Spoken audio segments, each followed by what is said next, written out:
Tere, taas uus päev Lihtsa Elu kanalil. Mina olen Kaido Sõmmer, olen investor, ettevõtja ja mentor ja minuga koos täna olen ma palunud siia jutukaaslaseks minu elukaaslase, lahendusnõustaja Tiia Kuuse. Tere ka minu poolt. Ja lahendusnõustaja minu amet ja olen selle tööga tegelenud juba 16 aastat ja minu kirg ongi aidata inimestel lahendusi leida neile sellel hetkel parimal moel. Ja aitan neil siis ka mõista, mis on nendel lahendustel ees. On need siis emotsioonidega seotud, mingite mittetoetavate uskumustega või millegi muuga, varasemate valusate kogemustega, aga alati me jõuame selle lahenduseni. Nüüd, kui mina panin kokku seda Lihtsa Elu programmi, see oli juba umbes 5 aastat tagasi, kui ma olin USA-s, mul oli palju vaba aega ja ma kirjutasin seda programmi lahti seal ja samas elades niist nagu vajadusepõhist elu, mul ei olnud mitte mingisugust vajadust seda asja nagu välja tuua, kuid kogu aeg tulid järjest aina uued märgid selle kohta, et sa pead tegema, sa pead midagi ka välja tulema, sa pead hakkama seda nagu inimestega jagama ja miks on see, et tegelikkuses me elame suhteliselt lihtsat elu ja samas on nii, et on teatud asjad, mis hakkavad meie elu niimoodi pekki keerama, et me ei suuda nagu luua seda kergust ja mõnusat kulgemist selles. Et kui ma seda programmi kokku panin, siis Tiia ütles, et kuule, aga mul on nagu enam-vähem sarnane asi, et mul on natuke rohkem emotsioone selles asjas, kui sinule see on rohkem natuke tehnilist ja süstemaatilist poolt. Et järsku me võiks nagu asjad kokku panna omavahel ja siis Tiia programm Vabadus olla mina tuli siia sisse. Nüüd me proovime seda siis nagu koos ühendada neid kahe osapoole häid kogemusi ja oskusi. Ja Tiia oleks siis minu selliseks jutukaaslaseks ja me proovime seda palli veeretada, et see oleks ladusamalt ja mõnusamalt kulgev teema kui pigem selline akadeemiline nagu õpetusvorm või siis informatsiooni jagamine.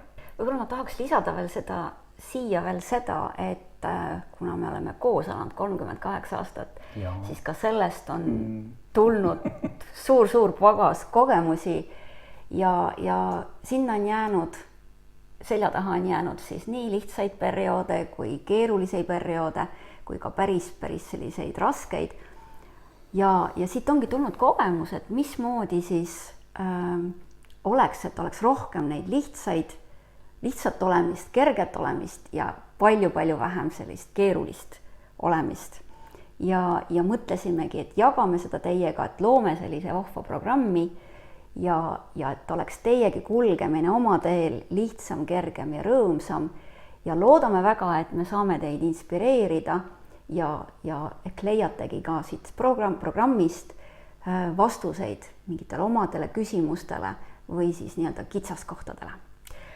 Aga mis asi see lihtne elu siis sinu jaoks on? Seda lihtsat elu on mõnikord raske seletada ja seda on raske seletada sellepärast, et see ei kõneta inimest ja ta ei kõneta inimest sellepärast, et kui inimene ei ole ise kogenud seda lihtsust, seda lihtsat elu, siis paraku on niimoodi, et see ei kõneta, tal puudub igasugune kontakt sellega. Samas ma võiks öelda läbi selle, mida ta ei ole. Ehk kui sa tead, millised on valud kehas, kui sa tead, millised on emotsionaalsed valud või emotsionaalsed takistused, kui sa tead seda, et milline on jama, mitte õnnestumine, kõik ebaõnnestumised asjad, see on see, mis on täpselt vastaspool sellele, mis oleks lihtne elu. Ehk lihtne elu oleks mõnus teekond, kulgemine nauditavalt igas ajahetkes, kus koha peal sul on kerge olla, kerge ja mõnus kulgeda, ilma et sa tunneksid siis neid emotsioone, neid valupunkte. Otse loomulikult valu on aeg-ajalt, meil tuleb siis, sest me puutume kokku teiste inimeste reaalsustega pidevalt ja sealt kaudu tuleb meile sisse neid valumomente. Kuid omaette küsimus, et kas me peame selle valumomenti kinni jääma ja sellega koos kulgema või me võime sel hetkel teha selle otsuse, et see valu ei ole selle jaoks, et ma temaga koos kulgen, ma saan siit edasi liikuda täiesti vabalt ja tundes rõõmu ja kergust just nimelt selles elus. Ja need inimesed, kes on juba nagu lihtsa elu saavutanud, nad teavad seda, mis asi see on. Me loodame, et siit on nendel inimestel samuti võtta kaasa sellised asju, mis kas siis tuletavad neile meelde või siis on täiesti uued asjad, et kindlasti te leiate erinevatel tasanditel ka need inimesed, kes on alustavad inimesed, kes ei ole üldse enesearenguga tegelenud, siis nende jaoks on oluline, et me suudaksime lahti seletada asju lihtsalt niimoodi, et nad saaksid nagu piisahaaval hakata korjama endale sinna klaasi seda superelu, mida nemad tahavad elada.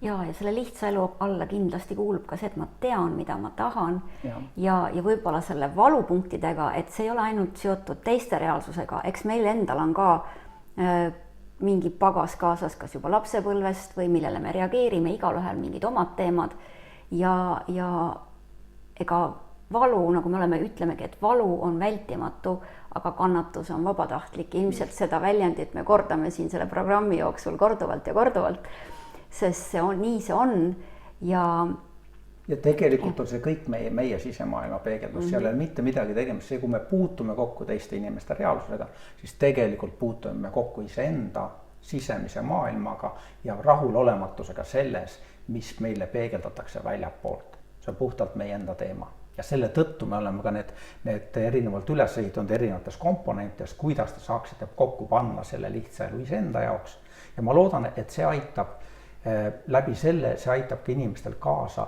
selles, et Eesti ühiskond võiks muutuda nagu kergemaks, lihtsamaks ja mõnusamaks. Et me oleks siin parem elada, et me inimestena oleksime paremad ja meie ühiskond areneks sellest edasi. Ja kõik algab iseendast, et kui sa tahad maailma muuta, siis alusta iseendast. Aga mis sellest programmist siis juttu tuleb? Millest juttu tuleb? Me räägime sellest, kuidas me ise tegelikult loome oma reaalsust. Ehk siis kõik see, mida me enda ümber näeme, on tegelikult meie enda loodud. Ja nüüd, kui me kujutaks ette, et meil oleks nagu supervõimed teha mida iganes me tahaksime, siis mida sa teeksid oma elus? Mis oleks see, milliseks sa looksid oma elu? Ja see oleks see, mida me saaksime täna siin hakata pihta läbi selle lihtsa elu nende väikeste komponente looma seda superelu, mida me tahame. Meil on olemas teatud piirangud, meil on teatud uskumused, meil on olemas teatud kinnisedeed, mis takistavad meid liikumast sellest läbi. Kuid selle programmi käigus me käime läbi neid asju, mis annavad meile võimaluse saada aru nendest takistitest, nendest probleemidest ja läbi selle liikuda selle kerguse ja mõnusama kulgemise poole. Ehk meil on kõik oskused, kõik võimed, kõik teadmised olemas selleks, et luua seda lihtsat elu iseenda jaoks. Ja kui jääb midagi vajaka või tuleb endalgi küsimusi, siis on ju see ka meile väike areng. Just. Ja arenemegi koos ja liigume koos. Ja selle tõttu ma tegelikult soovitaks, et kui teil on küsimusi, pange neid siia ka siis YouTube'is alla või siis Facebookis saab ka vist panna alla kommentaaris. Pange neid küsimusi siia. Ja me proovime selle programmi võimalikult lihtsalt edastada, et nagu lihtne elu isegi. Just. Ja kui tekib küsimusi, siis pange kirja ja me arvan, et me teeme selle küsimustele vastamise täiesti võib-olla eraldi, et vaatame, kuidas. Nii, aga kas siis alustame? Jaa. Et võtame esimese teema. Esimene teema on see, et kuidas luua oma reaalsust üldse ja meie reaalsuse loomine siin maailmas hakkab kõik pihta ikkagi meist endast. See kõik, mida me ümberringi näeme, on meie enda loodud ja selleks, et seda reaalsust luua, me hakkame rääkima mõttemaailmast. Mõttemaailmast me oleme selle reaalsuse loomine on tegelikult suhteliselt komplitseeritud suur selline pall, kus on väga palju erinevaid teemasid sees. Mida me Tiiaga tegime, oli see, et me jagasime ta erinevateks tasanditeks. Ja erinevateks tasanditeks selleks, et kui algaja inimene, kes on oma isiklikul arenguteel, alles täiesti alguses võib-olla isegi sammusi astunud, et ka tema saaks aru, et kus koha pealt reaalsus loomis esimesed tasandid pihta hakkavad ja siis liikuda nagu aina sügavamale ja põhjalikumaks ja juba nagu neid ka komplitseeritumaid asju teha ja oskusi nagu arendada selles. Oled sa nõus sellele? Ja need, kes on edasi jõudnud, et nemad siis võib-olla saavad värskendada oma teadmisi ja ehk leiate ka midagi uut või midagi tuleb meelde, mida olete varem kuulnud, aga ära unustanud. Just. Ja Tiia oligi see, kes tahtis rohkem ise nagu jagada seda, et kuidas need mõttemustrid toimuvad ja kuidas need tasandid, kuidas me need välja oleme joonistanud ja kuidas me need süsteemid oleme loonud.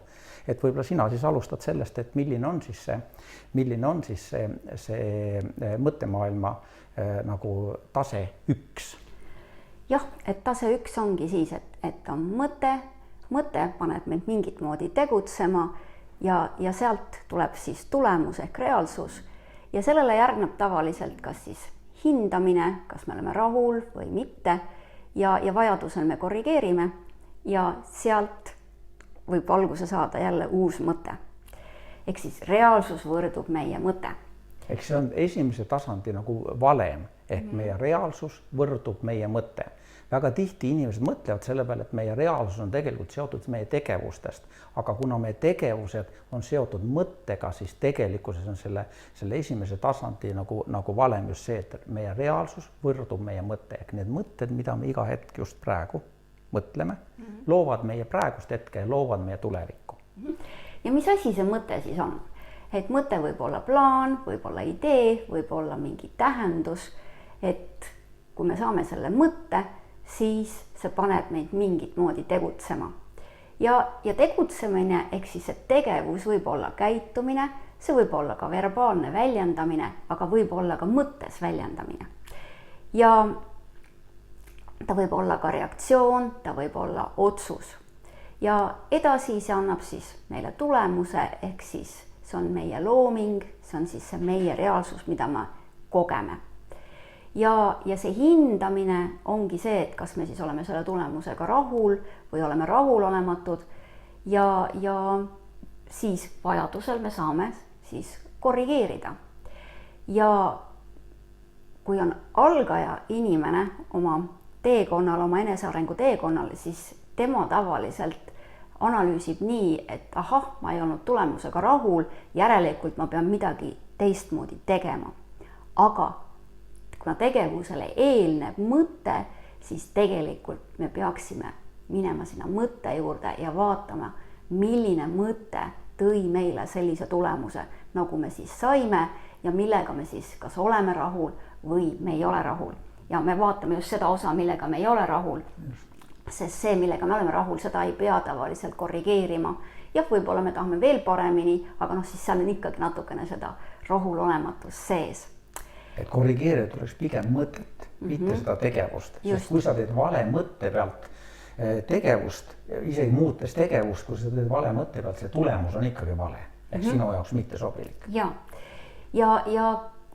kui on see hindamine, ehk siis kas me oleme rahul või mitte, siis see viib tavaliselt meid uue mõtteni. Ja võib-olla päris alguses öeldagi, et kõigel on see tähendus, mille sina sellele annad. Ehk siis me võime olla kõrvuti ja sina ütled mingi asja kohta või nagu tunnetad või tajud, et oi, see on nii vahva ja mina mõtlen, et üldsegi mitte. Ehk siis tegelikult kõigel on see tähendus, mille sina sellele annad ja sina otsustad, kas see on sind toetav või mitte.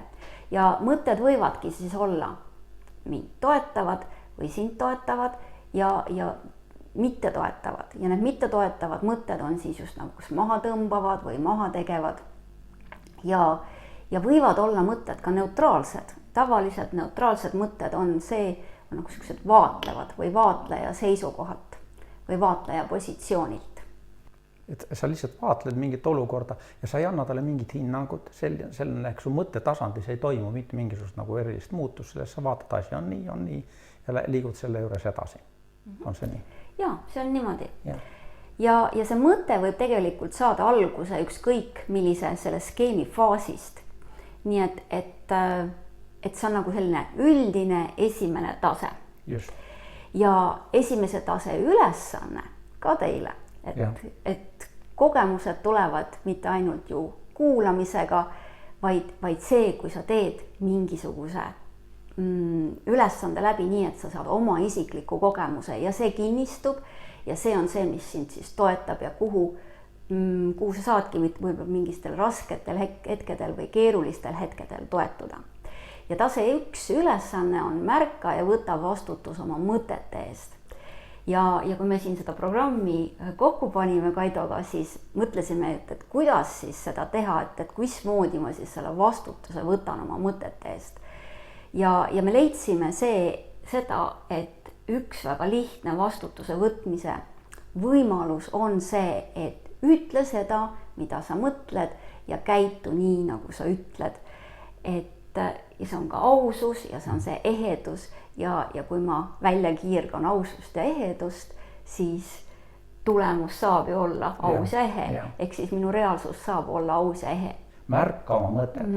märka, millises mõttemustris sa viibid, sest väga tihti ma olen ise tähele pannud, kus koha peal ma olen millegipärast näiteks negatiivses mõttemustris. See on seda, mul kerib mingisugune olukord peas ja kogu aeg on ta nagu negatiivne, kus kohal ma peaks märkama seda ja ütlema stopp.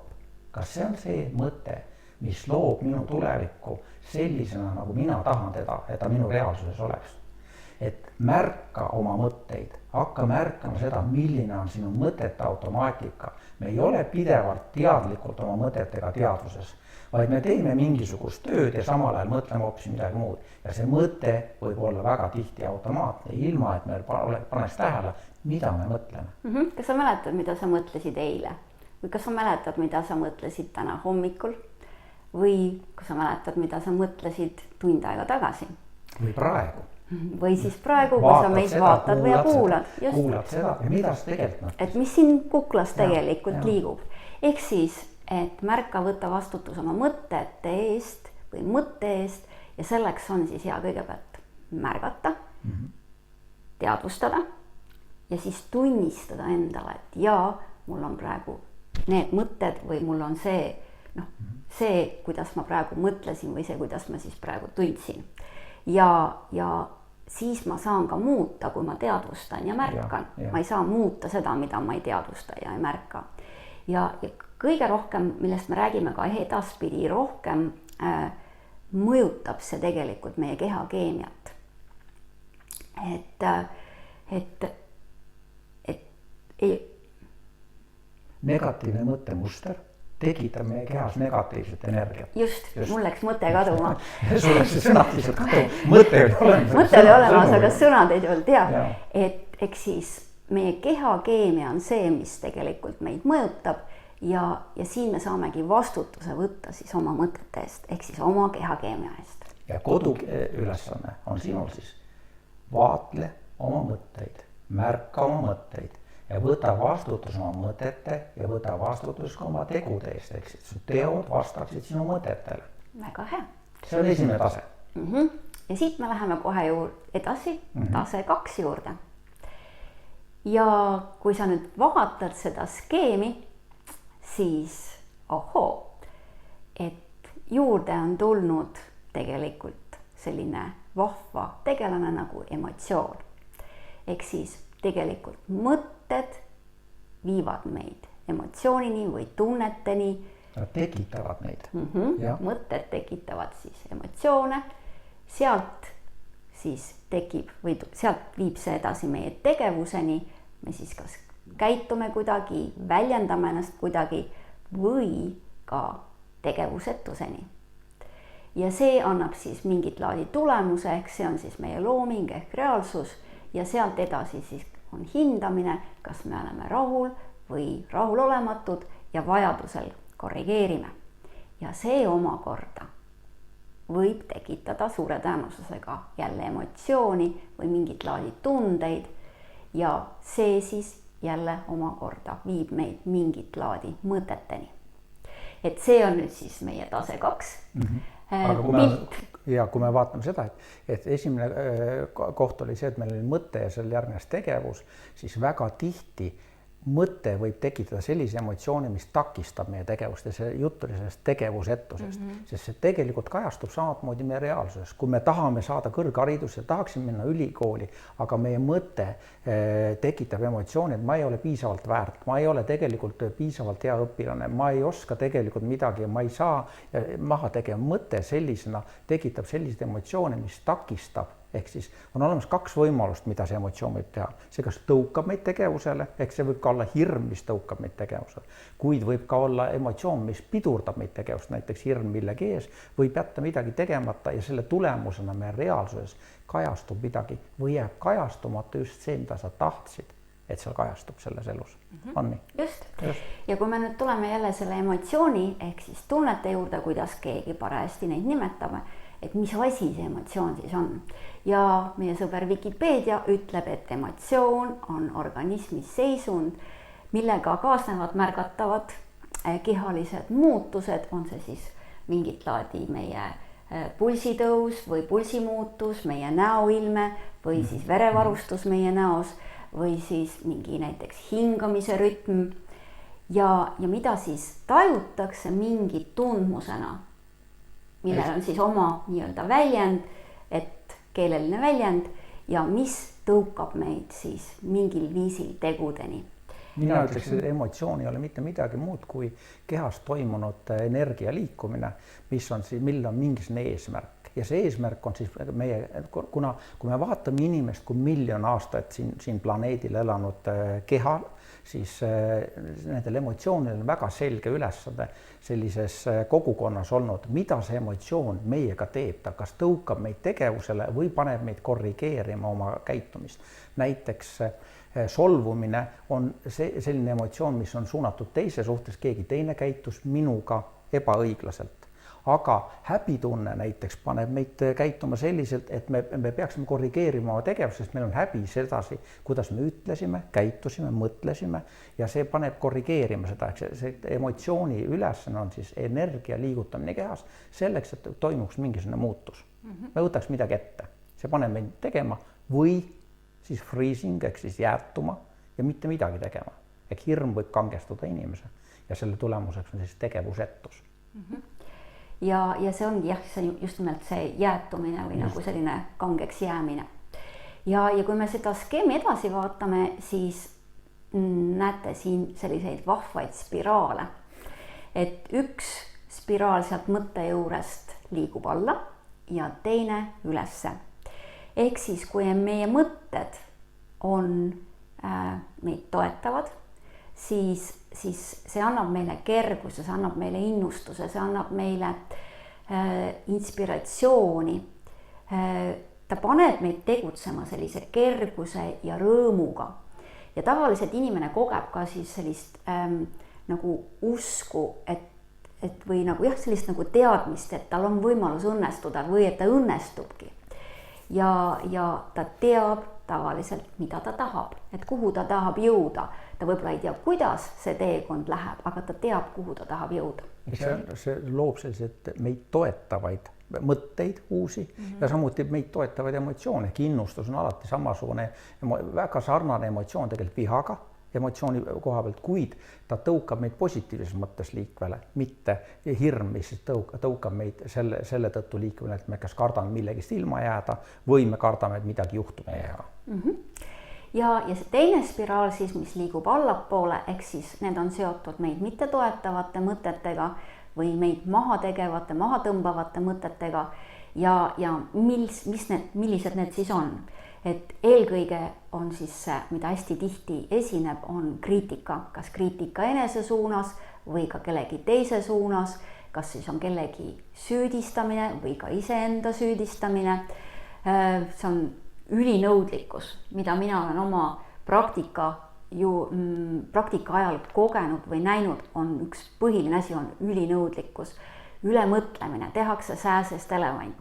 Ja ülinõudlikkus ongi see, et näiteks, et kui on eksam ja eksami tulemus, ainuke võimalus, mis on aktsepteeritav, on siis see kõige parem hinne või kõige parem tulemus. Ja kõik, mis sellest allapoole jääb, ei ole aktsepteeritav. Ja neid näiteid võib tuua väga palju. Ja ka vastutuse äraandmine.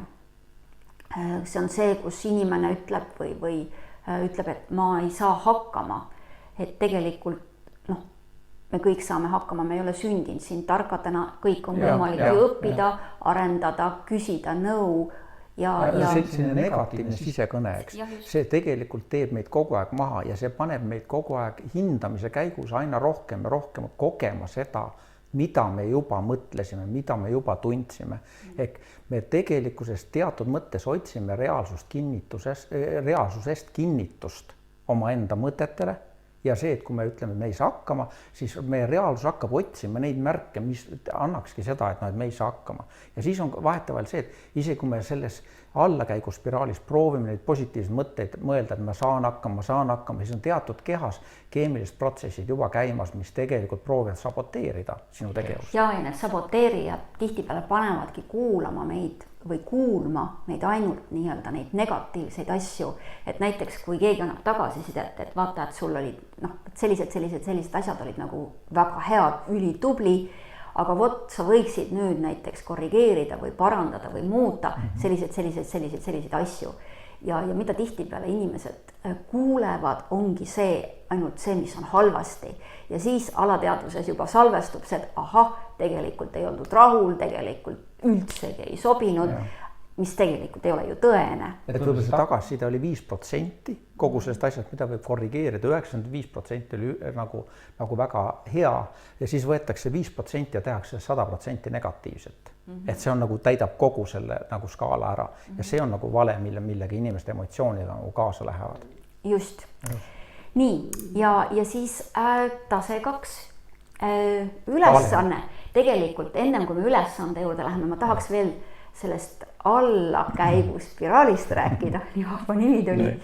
Ehk siis, et tihtipeale, kui me kukume sinna auku ja jälle seesama, mis me ennem ütlesime ka, et valu on vältimatu, aga kannatus on vabatahtlik, et me aeg-ajalt käime kõik seal augus ära, kas siis kes vähem, kes rohkem, milliste ülesannetega me oleme tulnud siia, see on kõik individuaalne, aga kui me seal augus parajasti oleme, siis kui küsida miks küsimusi, mis on ka jälle minu kogemus, kui hakata küsima miks küsimusi, miks minuga on niimoodi, miks mina kogen selliseid asju, siis see viib ja tõmbab veel rohkem allapoole, et see ei too lahendust, oodatud lahendust ja see on tihtipeale seotud enesehaletsemisega, sellise ohvrimustriga, kannataja mustriga ja tõepoolest see tõmbab ainult sinna auku veel sügavamale.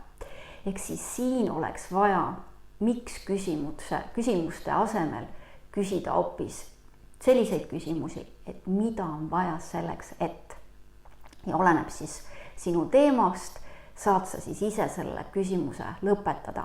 Ehk siis mida on vaja selleks, et mingit lahendust leida ja et ma sealt august võimalikult ruttu ja kergelt välja supsan. Ja see valem, siis selle teise tasandi reaalsuse loomise valem on see, et reaalsus võrdub meie emotsioon. Ja lihtsa elu superkangelane on see, kes siis haldab väga hästi oma emotsioone. Ja emotsioonide haldamise all me ei mõtle emotsioonide mahasurumist, vaid me mõtleme seda, et emotsioon on sarnane asi nagu meie toitumine. Ehk inimesena saad sa väga hästi aru, et kui sa sööd, siis sa käid ka toaletis. Ehk sa lased välja seda, mis on siis kehast nagu läbi käinud. Siis emotsioon on täpselt samasugune asi. Ja sinuga ei ole väga meeldiv juttu rääkida, kui sa oled nädal aega söönud, aga nädal aega toaletis pole käinud. Arvatavasti on sul väga tugev häda, eks sa nagu kibeled, sa ei ole väga hea nagu vestluskaaslane sel hetkel. Ja nüüd mõtle selle peale, et kui sa oled sama asja teinud emotsioonidega, et sa oled nagu aastaid elanud elu ja matnud neid emotsioone enda sisse ja neid välja pole lasknud just. Ja siis aina sügavamale, betoon, nõu, topime täis, kaan peale ja hästi tugevalt hoiame kinni seda kaant, siis see aatompomm seal sees küpseb. Ehk kui sa lased oma emotsioonid välja, ehk sa räägid kas või seda, et kui sul tekkis emotsioon, siis sa ei lähe süüdistama seda teist inimest selles, et sina oled süüdi sellest asi juhtus, vaid sa ütled talle, tead sa, see, mida sa mulle ütlesid, see pani mind tundma niimoodi. Ja see on hoopis teistsugune kui see, et sa ütled, et sina oled süüdi selles, et mina tundsin niimoodi. Kui sa võtad vastutuse oma enda emotsioonide eest enda peale, siis saad aru seda, et sina juhid oma elu. Ja võib-olla see, mida Kaido just nüüd soovitas, et väljenda oma tundeid ja mõtteid, et ma ütleks, et see on ka võib-olla natuke juba edasi jõudnud tase, et algselt me siiski ikkagi ju väga inimlikult näitame näpuga teise peale, ütleme sinu pärast, sina oled süüdi. Aga kui sa hakkad neid olukordi märkama, kus sa tahaksid seda näppu niimoodi, kas siis päriselt, reaalselt või mõttes kellegi teise poole suunata, siis oot, ma kuulsin sellist teist vaatepunkti ka ja tood selle, mida siin Kaido just soovitas, et siis hakkad märkama ja see on ka vastutuse võtmine jälle enda tunnete eest ja enda selle reaalsuse loomise eest.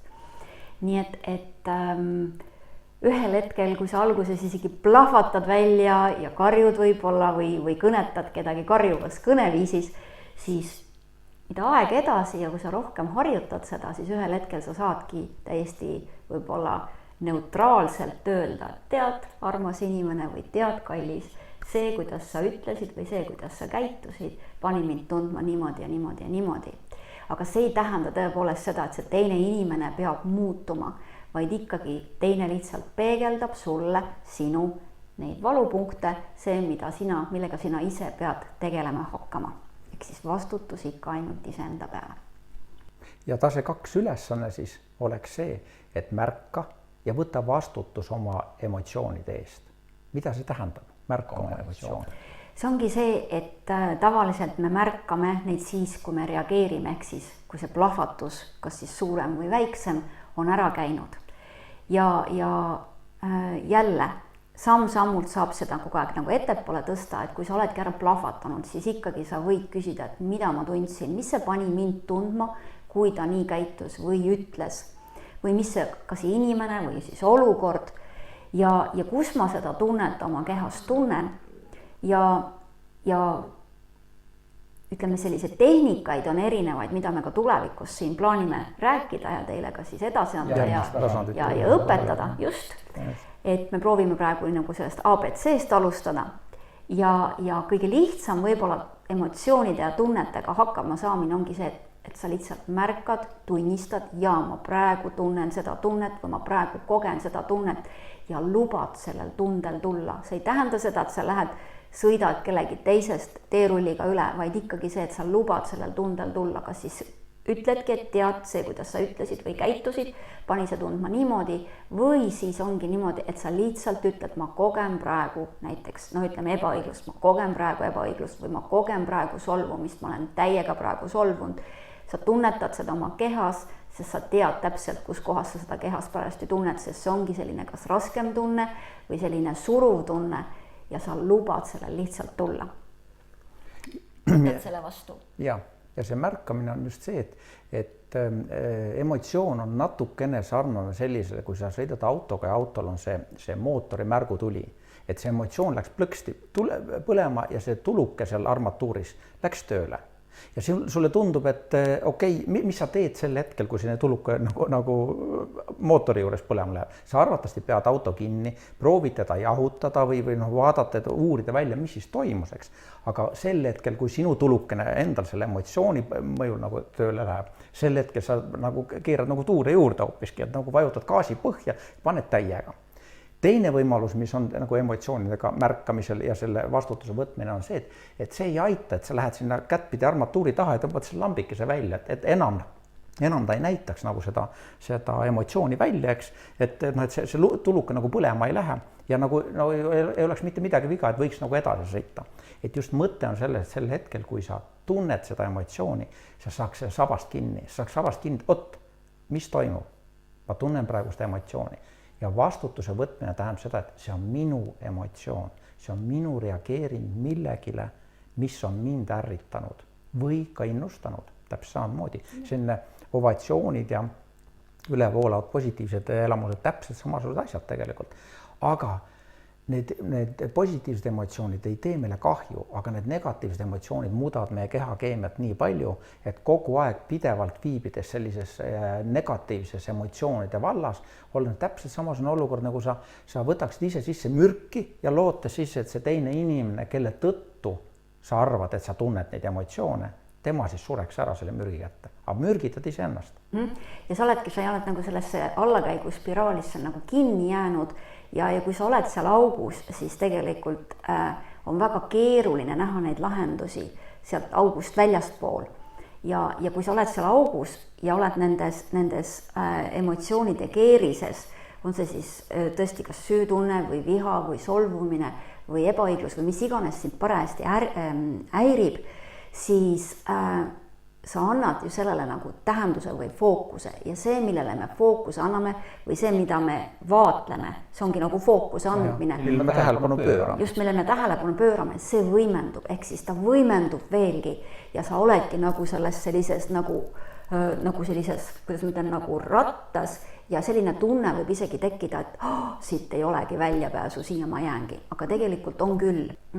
Nüüd kodutöö oli siis see, et märka ja võtta vastutus oma emotsioonide eest, et kuidas seda emotsioone siis märgata ja vastu võtta, on esimene kohe, et stopp, siin oli mingi tunne, ma reageerisin, et kordan lihtsalt üle, kus ma seda tunnet tunnen oma kehas, kõigepealt seda tunnet, mis siin on, mis see mind tundma pani, kui teine niimoodi ütles või käitus või ma nägin hoopis mingit olukorda pealt ja lubad sellel tundel tulla, et ei suru enam alla, lubad tulla ja üks võimalus ongi siis seda teha nii, et ütled, ma kogen seda tunnet ja nii kaua siis kas või lausud seda või tunned seda, kuni sa tajud jah, et hakkab nagu lahustuma ja see selline raskustunne kehas tegelikult kaob, et sa ka füüsiliselt täiesti tunned ja koged seda. Siis vastutus tähendab seda, et sa võtad vastutuse, need on minu emotsioonid, need on minu reaktsioonid ja et sa ei plahvata teiste inimeste peale seda välja, et tema on süüdi selles, et mina reageerisin niimoodi. Reaktsioon on sinu oma, kuid mina ei ole minu emotsioon. Ja. Et seda pead sa meeles pidama, et sina ei ole sinu emotsioon, vaid see on sinu tagajärg ehk reaktsioon selle, mis toimus sinus. Ja vahel on vaja ka lihtsalt andeks anda ja vahel võib-olla on hoopis vaja andeks paluda ja südamesse teemad lahti rääkida. Ja kui see ei ole võimalik, siis on võimalik need lihtsalt välja kirjutada, mõnele meeldib ka välja joonistada, välja tantsida, välja joosta, et need võimalusi on tõepoolest erinevaid. Eks siis see tualett. Ja, lase neid emotsioone välja ja ära mata neid enda sisse. Täpselt. Ja kui siin oli ülesanne, et võta vastutus oma emotsioonide eest ja Kaido juba ütleski, et ütle seda siis või väljenda seda, mida sa tunned, et sul on solvumine või sa tunned mingit tunnet. Tahan siia juurde tuua lihtsalt seda, et see ei käi ainult nende häirivate tunnete kohta, vaid see käib ka see, kui sa tunned midagi väga hästi, sa tunnedki rõõmu, sa tunned tänutunnet, sa tunned armastust, sa tunned mingit innustust või ütledki, et see, kuidas sa selle asja näiteks lahendasid, see pani mind tundma niimoodi, et see on inspireeriv või see on nagu nii vahva. Ükskõik, mida sa sellel hetkel siis tunned. Et kuidagi ühiskonnas, ma olen tähele pannud, on niimoodi, et tihtipeale tuuakse välja või võimendatakse või fokusseerutakse selle peale, mis on halvasti või mis ei meeldi või mis häirib. Aga sinna kõrvale jäetakse tihtipeale toomata seda, mis on just hästi, mis meeldib, mis teeb tuju heaks, mis teeb olemise kergeks. Et jälle, mille sa fookuse paned, see võimendub, see kasvab ja meie soovitus on see, et pööra rohkem tähelepanu nendele, mis on positiivsed, mis on head, mis sulle meeldivad, mis teeb selle hea tunde ja toob selle kerguse kehasse ja luba nendel asjadel võimenduda. Just. Ehk siis väljendamata emotsioonid, olenemata sellest, kas need on positiivsed või negatiivsed, tekitavad meile teatud probleem meie kehas ja ka kogunedes sinna on see tegelikult teatud mõttes nagu võlg, et me pole lasknud seda asja enda kehast välja. Võtame selle teise tasandi kokku. See oli siis, me praegusel momendil võib-olla ei lähekski tasanditega edasi, sest et siin on piisavalt kodutööd juba 2 tasandi peal, võtta vastutus oma mõtete ja oma tegude eest ja võtta vastutus oma emotsioonide eest ja reaktsioonide eest. Ehk siis tegevus on tavaliselt emotsiooni tagajärjel tehtud reaktsioon.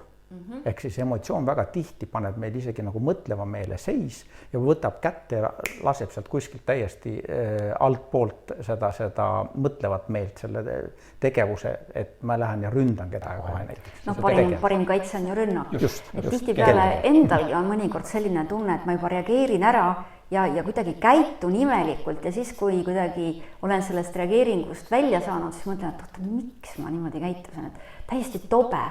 Ja see käibki alateadvuse pealt niimoodi klõks, aga alateadvuse juurde me jõuame hoopis järgnevates tasandites, et praegu, et oleks hästi lihtne nii algajatele kui ka edasijõudnutele võtta vastutus oma mõtete eest ja tegude eest ja võtta vastutus oma emotsioonide eest, jälgi neid, märka neid, tunnista ja luba neil tulla, võtta vastu ja kui vaja, korrigeeri, kui vaja, muuda.